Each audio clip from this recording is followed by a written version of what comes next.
Has to be questions, no statements. Oh, right, okay. So you made a point about Constitution having to recognize the inherent dharma if we are pushing for it. Right. And it would have to fall back on the Shastras for it to understand what dharma is. And Shastras overwhelmingly they promote monarchy. So is that something you think that Constitution would have to recognize monarchy, or if dharma has to refactor itself and project itself on the currently existing democracy, who takes the charge of that refactor, the lawyers or the acharyas? Thank you. So first thing is the belief that Dharma has prescribed monarchy may be dislodged by the example of the Vrishnis, who existed as a confederacy, not exactly as a monarchy. Okay? So I don't think it's a question of that. I'd rather go with a slightly different approach to it. Since 2014, ours has morphed into a presidential form of election one way or the other, where you're voting for an individual more than a party. Right?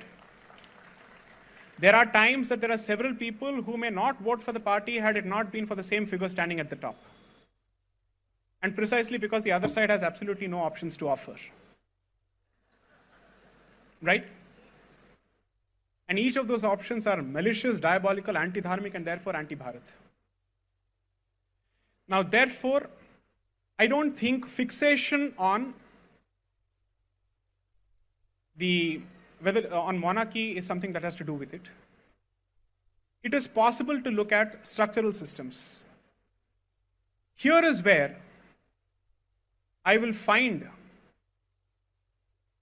a square inch area of meeting ground with someone who I don't believe are dharmics, the Charvakas. I don't think of them as dharmics at all. They have no role.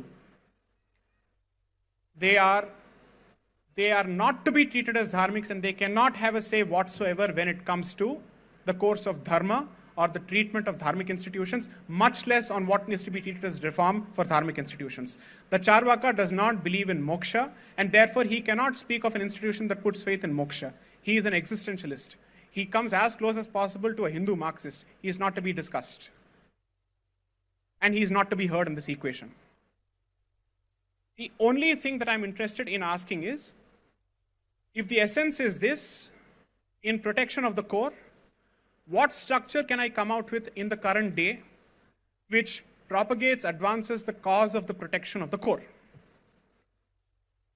And assuming that the Constitution or the concept of a constitution, and therefore constitutionalism is here to stay, then how do I use this document to further that particular goal? And in that sense, can we look at more options where one of the requirements for appointment to an elected position or a constitutional position is the subscription to the concept of dharma as a form of the oath itself? Then I'm looking at people who will have no other option but to swear allegiance by dharma. And I again repeat, dharma is not religion. Okay? I will simply call it as the onto-politico-socio-theological experience of this land. That's how I would want to loosely define it. I am no authority, I am no expert. The second part of your question, lawyers give too much credit to themselves. No wonder the judiciary asserts independence over all other forms of organs, right?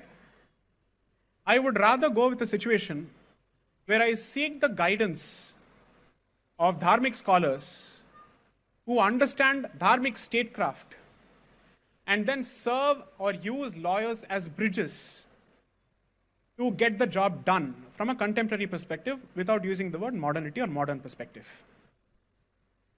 The need of the hour is someone like me who is interested in achieving that end has no dharmic training, and someone who has dharmic training has no way of making himself, let's say, heard or relatable to a modern statecraft audience or a contemporary statecraft audience.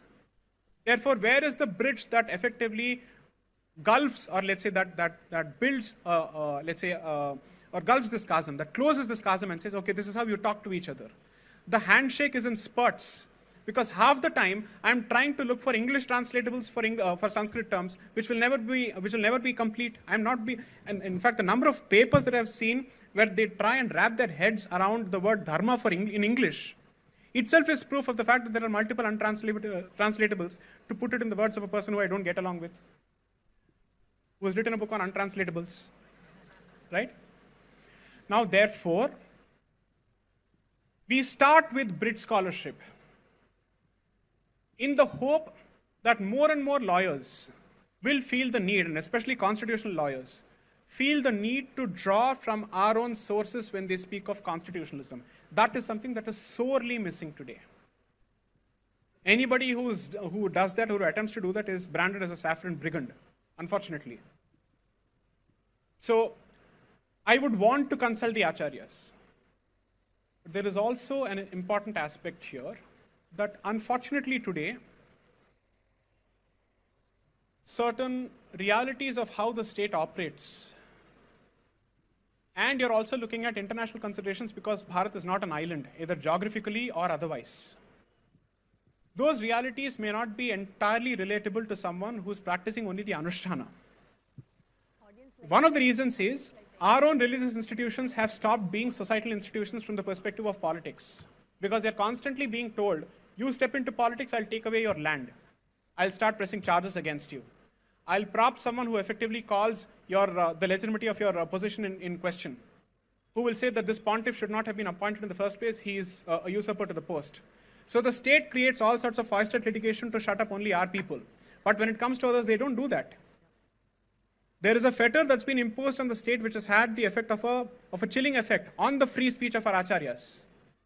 So of all the so-called people, let's say of all the people who pursue their faith systems, it's only the Hindu acharyas who are most reticent when it comes to making their voices heard on political issues or societal issues because of the treatment that the Hindu state gives to them or the Indian state gives to them. So there are people on Twitter who say, why don't our gurus speak up on this? Are you serious? Do you know how the state actually threatens them? And no state is an exception to that. They're literally held hostage to their own mathas. Only in the last few years, they've managed to speak up gradually. So one of the, let's say, condition precedents to arrive at what you're asking for is greater participation of temples and mathas openly in political discussions and social discussions, because that is not barred under the Constitution. If politics has an impact on societal institutions and religious institutions, can you expect them not to have a voice in that particular process? Impossible. Next. Next question.